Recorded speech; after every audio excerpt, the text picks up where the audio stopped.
Good morning, all. In the answer, Kevin. Right. I was just thinking off the back of some training my friend and I was doing. I've been struggling with the training for a while. I will get into that. Right. So the training was about biases, unconscious bias, etc.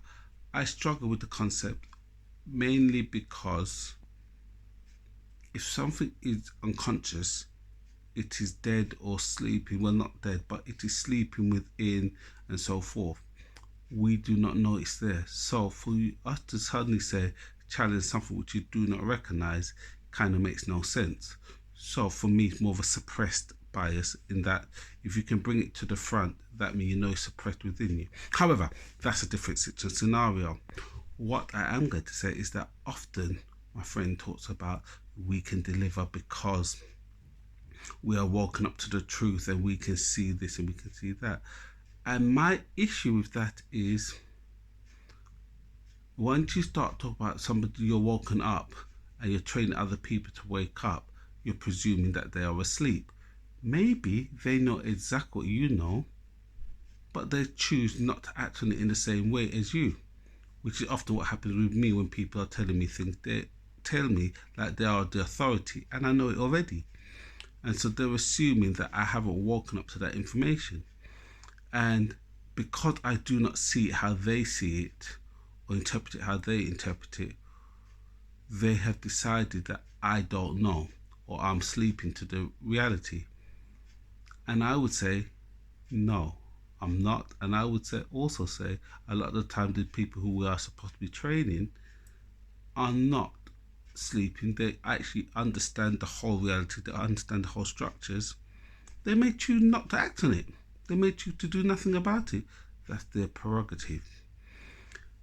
And so, when we're there, presuming that in the space of mindset and growth and the self-help industry, etc., and we are assuming that we are giving people strategies on growth because we're waking them up to their own truth, what I recognize is laden with arrogance. Most of the time, most people I know understand certain things. You know, I've had people come and tell me about diets, which I know about because I can read the same information as them off of YouTube, like what they've done, or listen to the same information off of YouTube, which is what they've done. And actually, they tell me about diets which they do not live by themselves. However, they are preaching it as an authority when they're not nutritionists or anything like that. Then I will hear people telling me some scientific falsities, which I've also been able to pick up off of YouTube or wherever they picked it up of, and all these other bits and bobs which they think they're bring forward as new, as the teacher, as the guru. And I say not.